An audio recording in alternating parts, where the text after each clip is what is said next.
Pandian store சீரியலில் அடுத்து வரை எபிசோடில் நம்ம குமரவேல இருந்துட்டு அரசி வெளியே வருவாங்களான்னு சொல்லிட்டு எட்டி பார்த்து நின்றுட்டுருக்காங்க.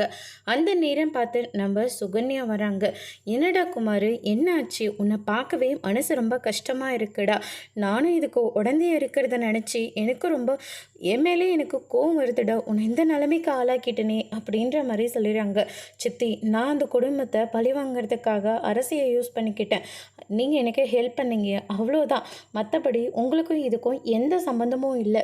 இப்போ நான் செஞ்ச தப்பை எல்லாத்தையும் உணர்ந்துட்டேன் சித்தி.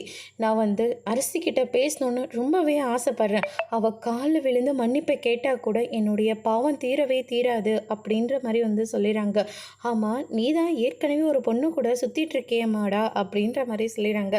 இல்லை அரசி, அந்த பொண்ணு அரசியை கடுப்பேற்றுறதுக்காக தான் நான் அப்படியெல்லாம் நடந்துக்கிட்டேன். அதை பார்த்துட்டு தான் அன்றைக்கி அவ்வளோ பெரிய பிரச்சனையாச்சு. அது மட்டும் நான் அந்த மாதிரி செய்யாமல் இருந்திருந்தா அரசி என்னை விட்டு போயிருக்கவே மாட்டா. ஒரு விதத்தில் அது நல்லதும் கூட தான்.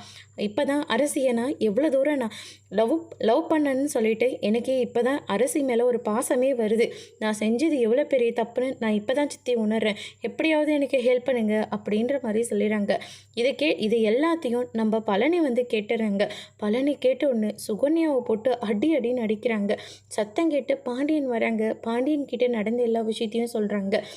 இந்த வீட்டில் இருந்துட்டு நீ இவ்வளோ பெரிய வேலையை பண்ணுறியான்னு சொல்லிட்டு பாண்டியனும் ரொம்பவே கோவப்படுறாங்க.